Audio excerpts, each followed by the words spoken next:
potential on the surface of a sphere is V equal to K Q divided by R। Sphere के surface पे potential को calculate करना electrostatics का एक अहम कॉन्सेप्ट है और ये बराबर होता है V इज इक्वल टू के क्यू डिवाइडेड बाय आर। इस सेशन के दौरान हमने इस इक्वेशन की वैलिडिटी को चेक करना है। तो सर्कल हम लेते हैं क्योंकि सर्कल एक क्लोज अप्रॉक्सीमेशन है।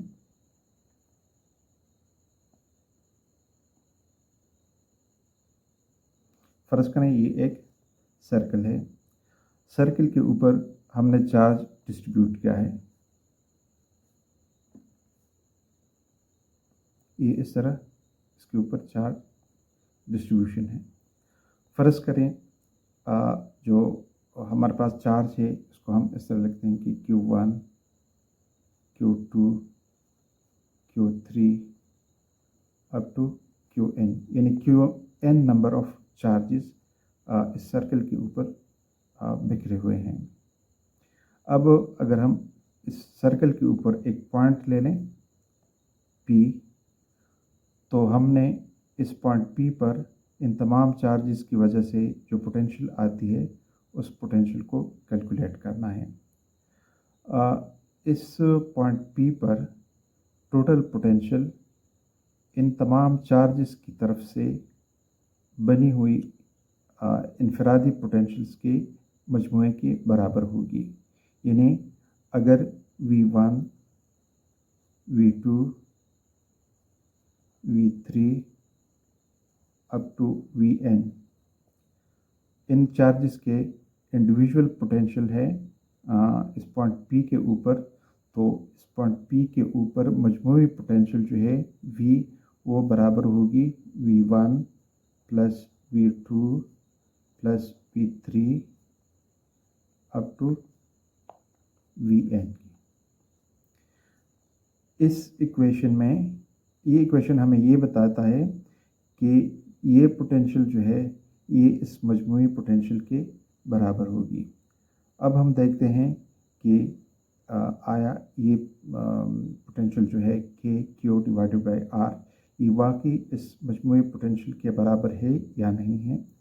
तो इस डिस्कशन को हम थोड़ी देर के लिए यहाँ रोकते हैं और सर्कल की ज्योमेट्री पर बात करते हैं।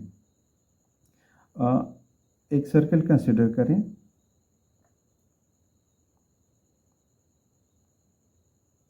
फर्ज करें ये एक सर्कल है।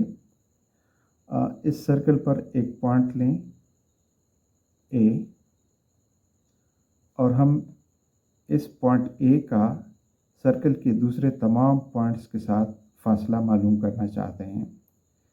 लेकिन आपको पता है कि सर्कल के ऊपर पॉइंट्स की तादाद यानी अनकाउंटेबल होती है, लातादाद पॉइंट्स होते हैं। इसलिए हम आसानी के लिए स्कीमेटिकली चूजन कई पॉइंट्स लेते हैं और उन पॉइंट्स का नतीजा जो है ये फिर तमाम सर्कल को जनरलाइज करते हैं।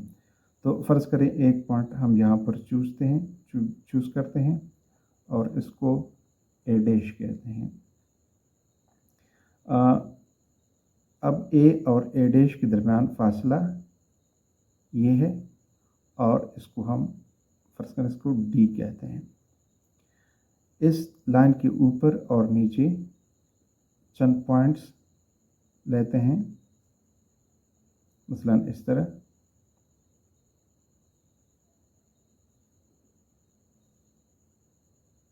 और इन पॉइंट्स का फासला A से मालूम करते हैं। ये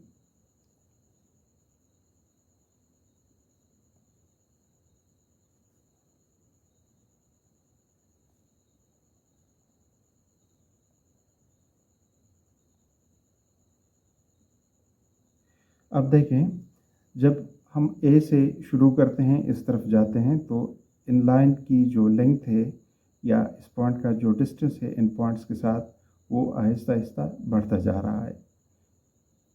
ये फासला इस फासले से ज़्यादा है, ये फासला इससे ज़्यादा है, ये इससे ज़्यादा है और ये इससे ज़्यादा है। जब हम इस तरफ जाते हैं तो ये फासले आहिस्ता आहिस्ता कम होना शुरू होते हैं। ये फासला इससे कम है, ये इससे कम है, ये इससे कम है, ये इससे कम है, और इस पॉइंट का अपने आप से फासला जो है वो 0 के बराबर है। जब हम कहते हैं कि हम इस पॉइंट का सर्कल के तमाम पॉइंट्स के साथ फासला मालूम करते हैं, तो उसूली तौर पर हम इसका अपने आप से भी फासला मालूम करेंगे। तो ये फासला 0 के बराबर है। अब देखें, ये मैक्सिमम डिस्टेंस है, यानी मैक्सिमम डिस्टेंस हमारे पास है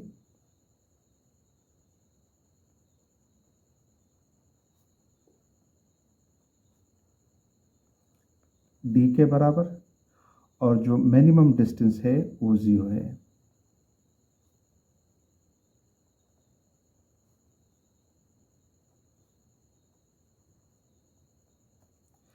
अब अगर इन डिस्टेंसेस का हम एवरेज लेना चाहें तो देखें, ये जो मिनिमम फासला है और जो मैक्सिमम फासला है, इनके दरमियान इस रेंज में जो फासले हैं वो एक सिमेट्रिक तरीके से या तो घटते जा रहे हैं या बढ़ते जा रहे हैं।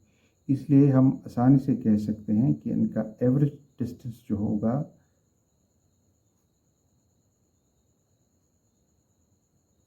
वो maximum distance plus minimum distance divided by 2 के बराबर होगा, यानी d प्लस 0 डिवाइडेड बाय 2 या सिंपली d डिवाइडेड बाय 2। ये इस पॉइंट का इन तमाम पॉइंट्स के साथ एवरेज डिस्टेंस है।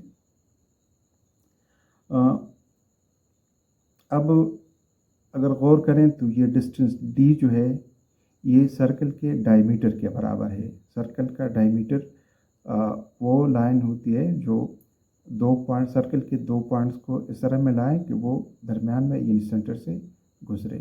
तो ये मैक्सिमम डिस्टेंस जो है ये हमारे पास डायमीटर के बराबर है, और हम जानते हैं कि डायमीटर जो है ये 2r के बराबर होता है, यानी एक रेडियस डिस्टेंस ये है और एक रेडियस डिस्टेंस ये है, तो ये 2r के बराबर है। तो d की जगह हम 2r पुट करते हैं तो हमारे पास आएगा एवरेज डिस्टेंस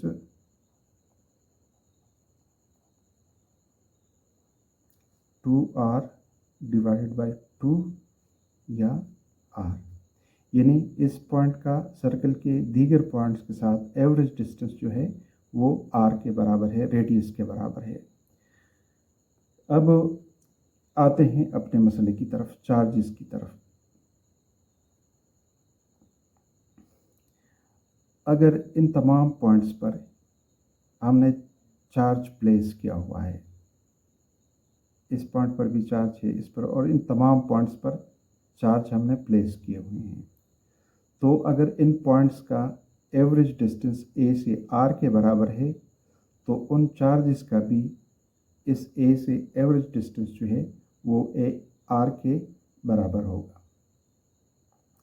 और ये हमें ये बताता है कि अगर हम इस तमाम चार्ज को इकट्ठा करें और इसको डिस्टेंस r पर रखें तो इसका असर बिल्कुल उस मजमूई असर के बराबर होगा जब चार्ज जो हैं वो स्केटर्ड है तमाम सर्कल के ऊपर। यानी ये इक्वेशन जो है ये इस इक्वेशन की तरह एक किस्म का रिज़ल्ट देगा, क्योंकि इस इक्वेशन का मतलब है कि हमने इस तमाम चार्ज को इकट्ठा किया हुआ है और इसको Q के बराबर रखा है, यानी Q1 plus Q2 plus Q3 up to Qn, ये Q के बराबर है। इस इक्वेशन में ये Q जो है ये इस तमाम चार्ज के मजमूए के बराबर है। तो अगर हम इस तमाम चार्ज को इकट्ठा करें और इसको पॉइंट C पर रखें तो इससे हमारे पास ये इक्वेशन आएगा। दूसरी तरफ हमारे पास अगर हम इन इंडिविजुअल चार्जेस को कंसिडर करते हैं तो इनका एवरेज डिस्टेंस भी r के बराबर आता है, जिस तरह हमने यहाँ पर कैलकुलेशन की है। तो दोनों इक्वेशंस का मतलब जो है वो एक ही हुआ कि अगर सरफेस के ऊपर चार्ज डिस्ट्रीब्यूशन है तो वो इस तरह एक पॉइंट पर पोटेंशियल डेवलप करेगी, जिस तरह हम इस तमाम चार्ज को इकट्ठा करके इस पॉइंट से डिस्टेंस r पर यानी सेंटर पर रखें। तो ये इक्वेशन जो है इसकी वैलिडिटी जो है ये प्रूव हो गई। और क्लोज करने से पहले हम आपको बताएं कि हम इस कोर्स के तमाम अहम सेगमेंट्स जो है, तमाम अहम हिस्से अपलोड कर रहे हैं, इसलिए प्लीज़ चैनल को सब्सक्राइब करें और नोटिफिकेशन को ऑन रखें ताकि आप अपडेट से बाखबर रहें।